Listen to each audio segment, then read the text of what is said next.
Hello students, welcome back. In this video, we will study class 12 history NCERT topic Kings and Chronicles, the Vijayanagara Empire.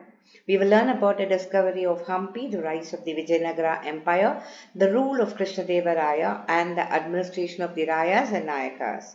Let's begin with the discovery of Hampi. The ruins of Hampi were brought to notice in the year 1800. The person who discovered the site was Colin Mackenzie. He was an engineer and an antiquarian, meaning a person who studies or collects ancient monuments, manuscripts, and historical objects. That is what we call it as antiquarian. He worked for the English East India Company. He prepared the first survey map of Hampi. This helped historians understand the layout of the ancient city. He also received early information from the local temple priest. They belonged to Virupaksha temple and the Pampa Devi shrine. From 1856, photographers started taking pictures of the monuments of Hampi. These photographs helped scholars to study the ruins carefully. By 1836, epigraphers began collecting inscriptions. Many inscriptions were found in Hampi temples. Historians used these sources to reconstruct the history of the city. Sources used included inscriptions, writings of foreign travelers, literature written in Tamil, Telugu, Kannada, and Sanskrit. Moving on to the topic, Rayas, Nayakas, and Sultans. Founding of the Vijayanagara Empire. According to epigraphic evidence, the Vijayanagara Empire was founded in 1336. Epigraphic meaning evidence based on inscriptions. Two brothers, Harihara and Bukka, established the empire. Diversity in the empire. The empire covered many regions. People in these regions spoke different languages, followed different religions. This shows the diversity of the empire. Competition on the northern frontiers.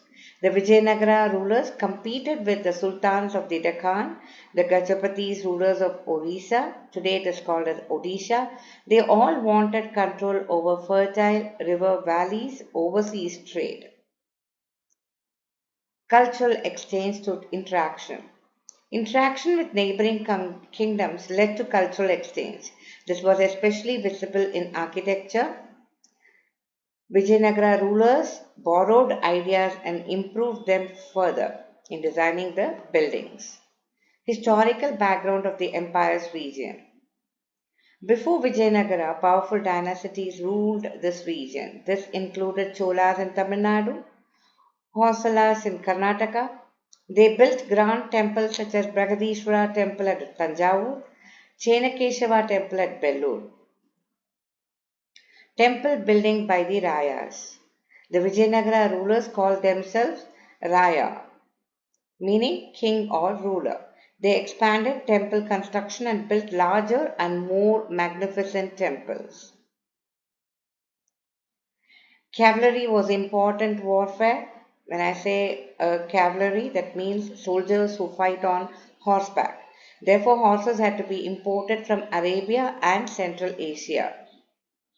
Now let's move on to 2.1 Kings and Traders.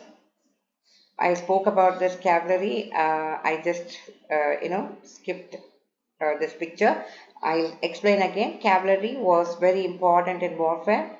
Meaning of cavalry: soldiers who fight on horseback. Therefore, horses had to be imported from Arabia and Central Asia. Now, horse trade. The horse trade was first controlled by Arab travelers. Local merchants called Kudurai Chettis were also involved. So, Kudurai here means horse and Chetti is a merchant.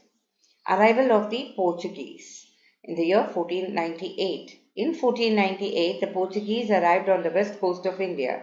They established trading and military centers. Their advanced weapons like musketeers made them powerful. When I say musket, meaning an early long gun. Okay, that is what we call it as musket.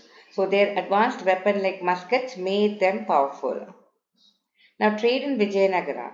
Vijayanagara was famous for trade in spices, textiles, precious stones. Trade was seen as a symbol of wealth and status. The wealthy population demanded luxury goods like jewelry and and gems. Taxes collected from trade increased the prosperity of the state.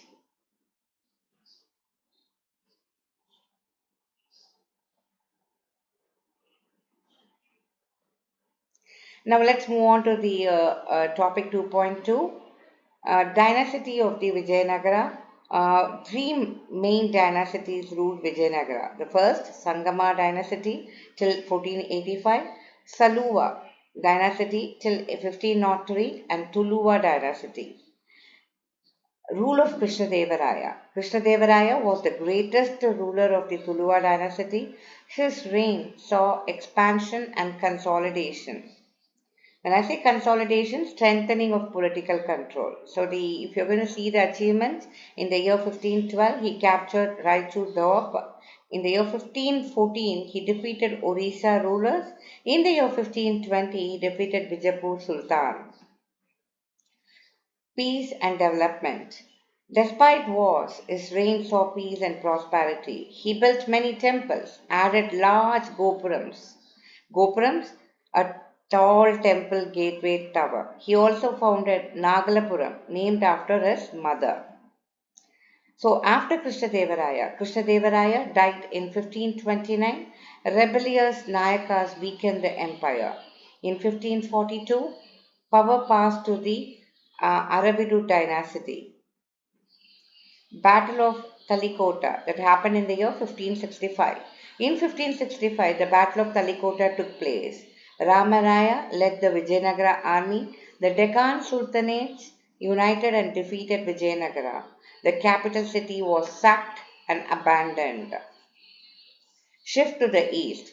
After 1565, the Aravidu rulers shifted their capital, first to Pennukonda and later to Chandragiri near Tirupati. Relations with the sultans. Relations with neighboring sultanates were not always hostile. Krishnadeva Raya even supported claimants in sultanates. He called himself the establisher of the Yavana kingdom. Yavana meaning foreigner or Greek. Nayakas, military chiefs. Now that we are moving on to the topic 2.3. Nayakas were military chiefs. They controlled forts, commanded soldiers, moved with peasants in search of farmland. Many spoke Telugu or Kannada. Amaranayaka system. Amaranayakas were military commanders under the Raya. The system resembles the Ikta system of the Delhi Sultanate. When I say Ikta, that means land grant given in return for service. That is the meaning of Ikta. Now, duties of Amaranayakas. They collected taxes from peasants, craft persons, traders. They used revenue to maintain troops, horses, and elephants, support temples and irrigation works. Loyalty and control. Amaranayakas sent tribute to the king every year. They also visited the royal court to show loyalty. The king could transfer them to other territories.